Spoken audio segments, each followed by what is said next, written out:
Karibu katika chaneli yako ya Royal Polyclinic. Leo niko mtaani kuzungumza na jamii. Wanaelewa vipi kuhusiana na ugonjwa wa kisukari? Jamii inafahamu vipi dalili za ugonjwa wa kisukari? Na jamii inafahamu vipi mbinu za kujikinga dhidi ya ugonjwa wa kisukari? Naitwa Chinoso. Twende tukasikiza jamii wana kipi cha kusema kuhusiana na ugonjwa wa kisukari. Twenzetu. Kaka kwema? Kwema. Biashara zinasemaje? Vizuri tu. Zinaendelea vizuri, alhamdulillah, namshukuru Mungu. Bana, kuna maswali naomba nikuulize. Uko tayari kaka? Nipo tayari, uuliza tu. Ondoa shaka. Haya, sawa. Unaofahamu vipi ugonjwa wa kisukari? Ugonjwa wa kisukari ni ugonjwa ambao ni mbaya sana. Unaweza kusababisha athari katika mwili, unaweza kusababisha kifo. Hivyo ndo ninavyoelewa mimi. Ugonjwa wa kisukari usema kweli siujui vizuri, lakini nasikia dalili kwamba ukiwa na ugonjwa wa kisukari labda usema kweli mimi ugonjwa wa kisukari siujui kwa sana kwa vile. Ila nasikia tu kwamba watu wanasema kwamba ukiwa na ugonjwa wa kisukari la kwanza unaweza kaona dalili labda ukiwa unatumia vitu vitamu sana vinakukataa, au unaweza kafanyaje? Unaweza kawahi kwenye duka la dawa au hospitali ukapima, ukapewa maelekezo kama vipi unaweza kaanza kupata dawa. Kwa kweli ugonjwa wa kisukari ndugu yangu, kwa kufahamu si ufahamu, ila naona tu watu wanaumwa kisukari basi, lakini kwa kweli si ufahamu. Ugonjwa wa kisukari na ufahamu kama ugonjwa ambao unasababishwa na wingi wa carbohydrates mwilini mwa binadamu. Hivyo tu, sifahamu kitu kingine, na labda vile inavyosababishwa na mtu kula sukari nyingi inakuja kumuaffect baadaye. Hivyo tu, sifahamu vingine zaidi. Na ufahamu mtu kukosa insulin mwilini ndio unapata ugonjwa wa kisukari.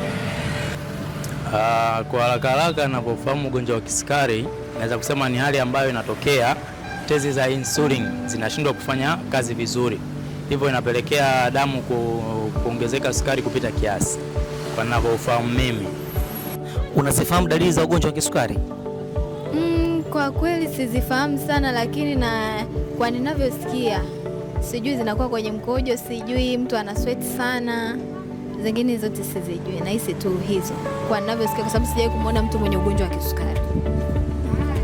Sema kweli ugonjwa wa kisukari ni dalili sizijui, kwa sababu sijaipata mgonjwa kama huyo, sizijui ugonjwa wa kisukari. Labda take maelekezo, kama watu watakayenipa maelekezo basi inshallah nitajua tafanyaje, ila ugonjwa wa kisukari sema kweli sijui dalili zake. Kwa watu baadhi na wasikia dalili yake, kama wengine wanakuambia la miguu kuvimba kidogo mwili, wengine wakaenda kujisaidia haja ndogo, labda wanatoka mkojo mweupe, kitu kama hicho. Na hisi napozungumzia kwa watu dalili zake kiukweli sizifahamu. Dalili za ugonjwa wa kisukari bana nazifahamu kwa uchache na kwa uelewa wangu ninavyozielewa mimi. Dalili za ugonjwa wa kisukari ni kwa mfano kukojoa mara kwa mara, uchovu, mwili kuchoka usiku, yani na vitu kama hivyo, na pia kupungua uzito, magonjwa ya mara kwa mara, yani magonjwa yanaweza kutokea mara kwa mara bila sababu yoyote. Hizo ni moja kati ya dalili za ugonjwa wa kisukari. Na pia kidonda, unaweza kuwa na kidonda lakini kikachukua muda mrefu kupona au kutokupona kabisa. Hizo pia zinaweza kuwa ni dalili za ugonjwa wa kisukari. Kuvimba miguu, pressure, hivyo yani. Je, unafahamu vipi njia ama mbinu za kujikinga dhidi ya ugonjwa wa kisukari? Kiongozi, kwa kweli kwa utaratibu bwana bado sijajua bado, labda sinielekeze ni ufahamu. Ona, bado sijafahamu kabisa dalili ya kujikinga kwake, bado sijafahamu kwa kweli.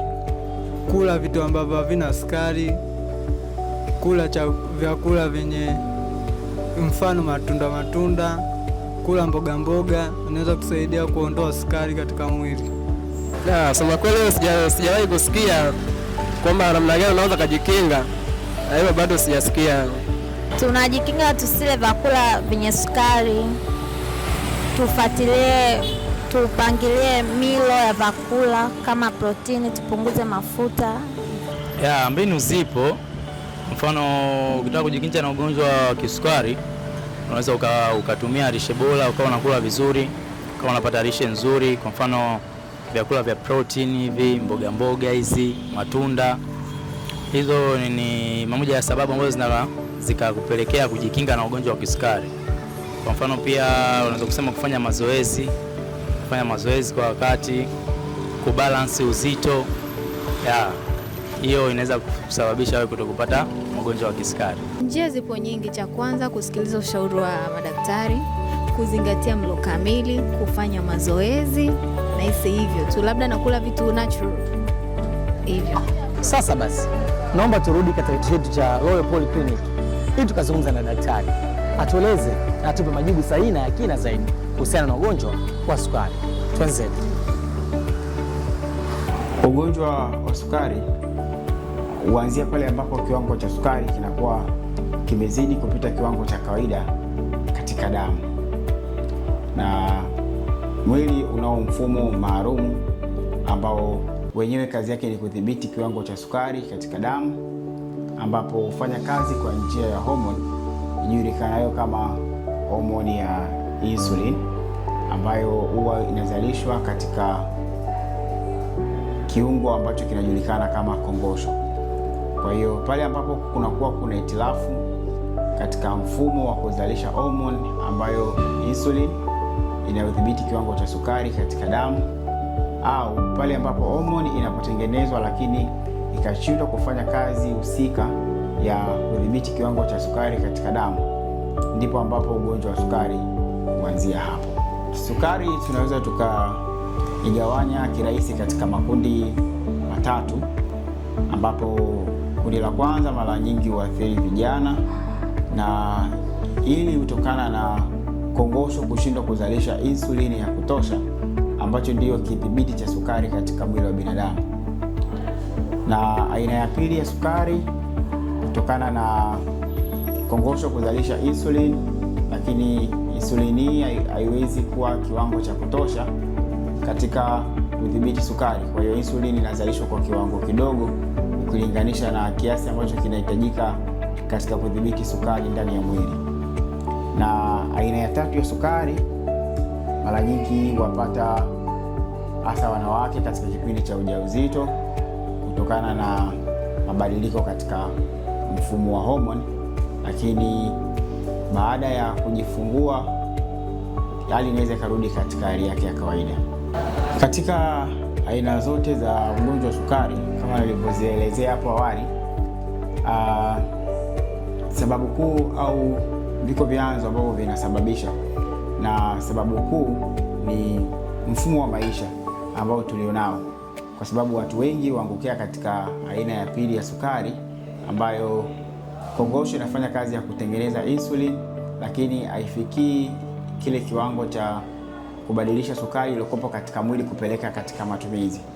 Kwa hiyo chanzo kikuu cha ugonjwa wa sukari katika maisha ya kawaida ni mfumo wa maisha, ambao wengi husababishwa na ulaji wa kupita kawaida wa vyakula vyenye asili ya sukari pamoja na vyakula vyenye asili ya mafuta. Kwa hiyo ndio sababu kuu ya ugonjwa wa sukari. Lakini pia sababu nyingine ikiwa ni unene uliopita kiwango cha kawaida, na sababu nyingine kutokufanya mazoezi kwa wakati ili ile sukari ambayo iko ndani ya mwili sasa iweze kutumika. Watu wengine hupata sukari kutokana na msongo wa mawazo, lakini pia wengine wakati wa ujauzito huweza kusababishwa na mabadiliko katika kiwango cha homoni kama aina ya tatu ya sukari nilivyoelezea hapo awali. Dalili za ugonjwa wa sukari baadhi yake ni kama hizi zifuatazo. Mgonjwa wa sukari huwa atasikia kiu cha mara kwa mara, kwa atakuwa anahitaji kunywa maji mara nyingi kupita kawaida, lakini pia atakuwa anasikia njaa mara kwa mara, na pia wakati mwingine hupata haja ya kwenda kupata haja ndogo yaani kupata mkojo wa mara kwa mara. Dalili nyingine ni pamoja na kuchoka kwa haraka kupita kiwango cha kawaida, lakini pia kwa mgonjwa wa sukari akiwa na kidonda huwa huchelewa katika kupona kwa haraka. Hizi ni baadhi ya dalili za ugonjwa wa kisukari. Njia rahisi ya kujikinga na ugonjwa wa sukari ni pamoja na kubadilisha mfumo wa maisha wa kila siku. Hii huambatana na kuacha tabia ya kupenda kula vyakula vingi ambavyo vina asili ya sukari,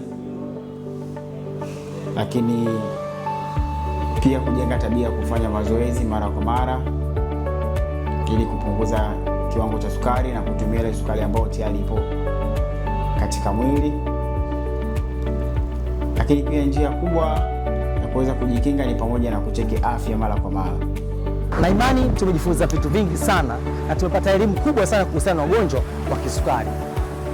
Usisahau kusubscribe, kucomment, kulike na kubonyeza alama kengele katika channel yetu pendo kabisa ya Royal Polyclinic. Naitwa Chinonso. Tukutane next time. Bye bye.